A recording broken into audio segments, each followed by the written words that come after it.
கிறிஸ்துவுக்குள் பிரியமான சகோதர சகோதரிகளே, உங்கள் அனைவருக்கும் நம்முடைய கர்த்தராகிய இயேசு கிறிஸ்துவினுடைய வாழ்த்துதலை தெரிவித்துக் கொள்கிறேன். இப்பொழுது தீர்க்க தரிசனத்தின் 7 விதமான சிறப்பம்சங்கள் என்ற தலைப்பிலிருந்து சொப்பன தரிசனத்தை நாம் பார்ப்போம். அந்த சொப்பன தரிசனத்திலே வேதாகம சொப்பன தரிசனம், உவமை சொப்பன தரிசனம், போதக சொப்பன தரிசனத்தை இதற்கு முன்பே நாம் பார்த்தோம். அதோடு மாத்திரமல்லாமல் எச்சரிக்கையின் சொப்பன தரிசனம் என்றும், சாபத்தின் சொப்பன தரிசனம் என்றும், ஆசீர்வாதத்தின் சொப்பன தரிசனம் என்றும், மற்றும் பொய்யான சொப்பன தரிசனம் என்பதையும் பார்த்தோம். இப்பொழுது தனித்துவ சொப்பன தரிசனத்தை குறித்து பார்ப்போம். இந்த தனித்துவ சொப்பன தரிசனம் என்பது ஒரு தனி நபருக்கு தேவன் சொப்பனத்தின் நிமித்தமாக வெளிப்படுவது, போதகர்கள் நிமித்தமாகவோ அல்லது வேதத்தின் நிமித்தமாகவோ சொப்பனத்தை மையப்படுத்தி தனி நபருக்கு ஆலோசனை கூறுவதும் தனித்துவ சொப்பன தரிசனம் என்று சொல்லலாம். எனவே இந்த இடத்துல தன்னை குறித்த தனி நபருக்கு தேவன் சொப்பனத்தின் நிமித்தமாக வெளிப்பட்டு அது நிமித்தமாக அந்த காரியங்களை நடப்பதை குறித்து நாம் இப்பொழுது பார்க்கலாம். ஆதியாகமம் 37வது அதிகாரம் 5வது வசனத்திலிருந்து படிக்கிறேன், கேளுங்க. யோசேப்பு ஒரு சொப்பனம் கண்டு அதை தன் சகோதரருக்கு அறிவித்தான். அது நிமித்தம் அவன் இன்னும் அதிகமாய் பகைத்தார்கள். அவன் அவர்களை நோக்கி, நான் கண்ட சொப்பனத்தை கேளுங்கள். நாம் வயலில் அறுத்த அரிகளை கட்டி கொண்டிருந்தோம். அப்பொழுது என்னுடைய அரிக்கட்டு நிமிர்ந்திருந்தது, உங்கள் அரிக்கட்டுகள் என் அரிக்கட்டை சுற்றி வணங்கி நின்றது என்றான். அப்பொழுது அவன் சகோதரர் அவனை பார்த்து, நீ எங்கள் மேல் துரைத்தனம் பண்ணுவாயோ, நீ எங்களை ஆளப்போகிறாயோ என்று சொல்லி அவனை அவன் சொப்பனங்களின் நிமித்தமும் அவன் வார்த்தைகளின் நிமித்தமும் இன்னும் அதிகமாய் பகைத்தார்கள். அவன் வேறொரு சொப்பனம் கண்டு தன் சகோதரரை நோக்கி, நான் இன்னும் ஒரு சொப்பனத்தை கண்டேன். சூரியன், சந்திரன், 11 நட்சத்திரங்களும் என்னை வணங்கினது என்றான்.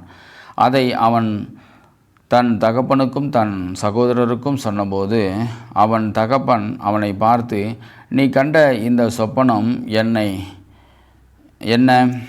நானும் உன் தாயாரும் உன் சகோதரரும் தரை மட்டும் குனிந்து உன்னை வணங்க வருவோமோ என்று அவனை கடிந்து கொண்டான் என்பதே. எனவே இந்த வசனத்தின் நிமித்தமாக தேவன் அவனை குறித்து எதிர்காலத்தில் இவனமாய் நடக்கும் என்பதை குறித்து சொல்லியிருப்பார். எனவே இது தனித்துவ சொப்பன தரிசனமாக காணப்படுகிறது. அதாவது இந்த யோசேப்புக்கு, தனிநபராகிய யோசேப்புக்கு தேவன் வெளிப்படுத்தி இருக்கிறார். அடுத்ததாவது நிழலோட்ட சொப்பன தரிசனத்தை குறித்து நாம் பார்ப்போம். இவ்வகையான சொப்பனம் ஜெபத்தின் வாயிலாகவோ அல்லது நாம் நித்திரை செய்கின்ற வேலைகளிலோ தேவன் நமக்கு தரிசனத்தை கொடுக்கின்ற ஒரு சொப்பனமாக இருக்கும். சில வேளைகளில் அது நாம் ஜெபத்திலே இருப்போம். அந்த வேளைகளில் நாம் ஒரு வேளை நித்திரை செய்கிறவர்களாக கூட இருக்க முடியும். அந்த வேளைகளில் தேவன் நமக்கு இந்த நிழலோட்ட சொப்பன தரிசனங்களை தேவன் நமக்கு வெளிப்படுத்துவார். அதோடு இரவு நேரங்களில் நித்திரை செய்கின்ற வேலைகளில் கூட சொப்பனத்தின் நிமித்தமாக வெளிப்படுத்துவதும் உண்டு. எனவே நாம் ஒரு வேளை தூங்கினவர்களாக இருக்கலாம் அல்லது முழித்து கொண்டு இருக்கிற ஒரு தரிசனமாக கூட இருக்கலாம். இந்த சொப்பனங்களை நிழலோட்ட சொப்பன தரிசனம் என்று சொல்ல முடியும். இதை குறித்து 1 ராஜாக்கள் 3வது அதிகாரம் 5வது வசனத்தில் பார்ப்போம். கிபியோனிலே கர்த்தர் சாலமோனுக்கு ராத்திரியிலே சொப்பனத்திலே தரிசனமாகி, நீ விரும்புகிறதை என்னிடத்தில் கேள் என்று தேவன் சொன்னார் என்று சொல்லப்படுகிறது. அப்போ இந்த சாலமோன் என்ற ராஜாவுக்கு இரவு நேரங்களில் தேவன் சொப்பனத்தின் நிமித்தமாக வெளிப்படுத்தினார் என்று சொல்லப்படுகிறது. அதே சமயத்தில் 2 நாளாகமம் 1வது அதிகாரம் 7வது வசனத்தை பார்க்கப்படும் போது, ஆனால் இரவு வேளைகளில் தேவன் தரிசனமானார் என்று சொல்லப்பட்டிருக்கும். 2 நாளாகமும் 1வது அதிகாரம் 7வது வசனத்தை படிக்கிறேன். அன்று ராத்திரியிலே தேவன் சாலமோனுக்கு தரிசனமாகி, நீ விரும்புகிறதை என்னிடத்தில் கேள் என்றார். அப்போ இது போன்ற தரிசனங்கள் ஒரு ஜெபத்தின் வாயிலாகவோ அல்லது நாம் நித்திரை செய்கின்ற வாயிலாகவோ அந்த வேளைகளில் தேவன் நமக்கு தரிசனத்தை சொப்பனத்தின் நிமித்தமாக வெளிப்படுத்துவார் என்றால் அது நிழலோட்ட சொப்பன தரிசனம் என்று சொல்லலாம். அடுத்ததாவது தேவ வார்த்தையின் சொப்பன தரிசனத்தை குறித்து பார்க்கலாம். ஆதியாகமம் 31வது அதிகாரம் 24வது வசனத்தில் பார்க்கப்படும் பொழுது, லாபான் என்ற யாக்கோபினுடைய மாமன் அந்த யாக்கோபு தன்னுடைய தகப்பனார் வீட்டிற்கு தன்னுடைய மனைவி பிள்ளைகள் ஆடு மாடுகளோடு சென்று கொண்டிருக்கப்படும் பொழுது அவனை பின்தொடர்ந்து லாபான் வருவான். அப்பொழுது அவனிடத்தில் யுத்தம் செய்யவும் அவனை முறியடிக்கவுமான ஒரு சிந்தனைகள் கூட அவனுக்கு இருந்திருக்கலாம். அந்த வேளைகளில் தேவன் அவனுக்கு அந்த மாதிரியான காரியங்கள் செய்யக்கூடாது, அதாவது அவனிடத்தில் சண்டை போடக்கூடாது என்று தேவன் அவனிடத்தில் சொப்பனமாக ஒரு இடத்துல அவன் நித்திரை செய்யப்படும் பொழுது அவனுக்கு வெளிப்படுத்தியிருப்பார். இந்த காரியத்தை குறித்து இப்பொழுது பார்க்கலாம். ஆதியாகமம் 31வது அதிகாரம் 24வது வசனத்தை படிப்போம். அன்று ராத்திரி தேவன் சீரியா தேசத்தனாகிய லாபானுக்கு சொப்பனத்திலே தோன்றி, நீ யாக்கோபோடே நன்மையை அன்றி தீமை ஒன்றும் பேசாதபடிக்கு எச்சரிக்கையாக இரு என்றான்.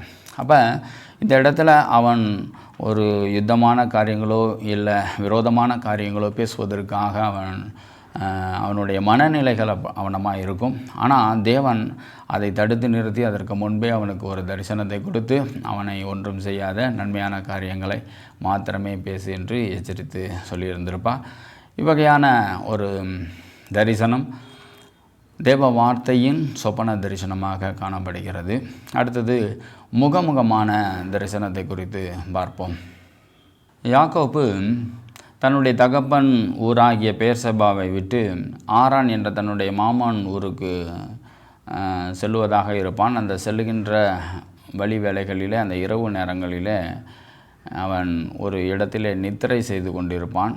அந்த நித்திரை வேளைகளிலே தேவன் அவனுக்கு தரிசனமாகி ஏனியில் தேவதூதர்கள் ஏறுகிற வண்ணமாக இறங்குகிற வண்ணமாகவும் காண்பான். அப்பொழுது தேவன் அவனுக்கு முகமுகமாக சொப்பனத்தின் நிமித்தமாக பேசியிருப்பதை நாம் பார்க்க முடியும்.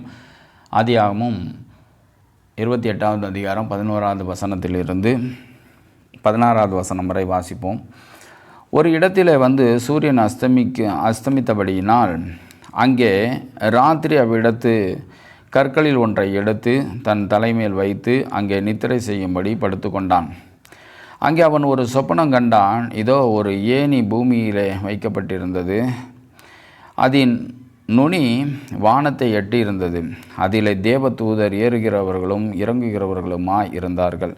அதற்கு மேலாக கர்த்தர் நின்று, நான் உன் தகப்பனாகிய ஆபிரகாமின் தேவனும் ஈசாக்கின் தேவனுமாகிய கர்த்தர், நீ படுத்திருக்கிற பூமியை உனக்கும் உன் சந்ததிக்கும் தருவேன். உன் சந்ததி பூமியின் தூளை போல் இருக்கும். நீ மேற்கையும் கிழக்கையும் வடக்கையும் தெற்கேயும் பரம்புவாய். உனக்குள்ளும் உன் சந்ததிக்குள்ளும் பூமியின் வம்சங்களெல்லாம் ஆசீர்வதிக்கப்படும். நான் உன்னோட இருந்து நீ போகிற இடத்திலெல்லாம் உன்னை காத்து இந்த தேசத்துக்கு உன்னை திரும்பி வர பண்ணுவேன். நான் உனக்கு சொன்னதை செய்யும் அளவும் உன்னை கைவிடுவதில்லை என்றார். யாக்கோபு நித்திரை தெளிந்து விழித்தபோது, மெய்யாகவே கர்த்தர் இந்த ஸ்தலத்திலே இருக்கிறார், இதை நான் அறியாதிருந்தேன் என்றான்.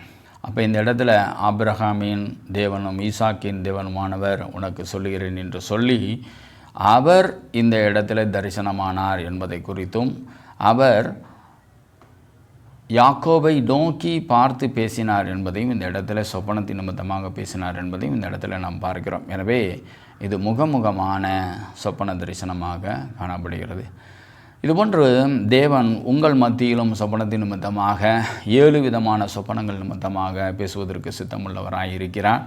எனவே நாம் எந்த வகையில் தேவன் பேசினாலும் அதனை உணர்ந்து கொள்ளுகின்ற தன்மை நமக்கு அவசியம்.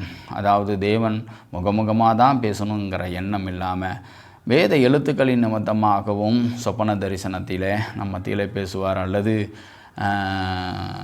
ஓமை நிமித்தமாக சொப்பனத்தில் பேசுவார் என்றும், அல்லது போதகர் நிமித்தமாக சொப்பனத்தில் பேசுவார் என்றும், இதுபோன்று எல்லா 7 விதமான காரியங்களிலும் தேவன் நம் மத்தியிலே சொப்பனத்தில் பேசுவார் என்பதை உணர்ந்து செயல்படுவோமானால் அந்த சொப்பன தரிசனத்தை நன்கு நம்மால் புரிந்து கொள்ள முடியும்.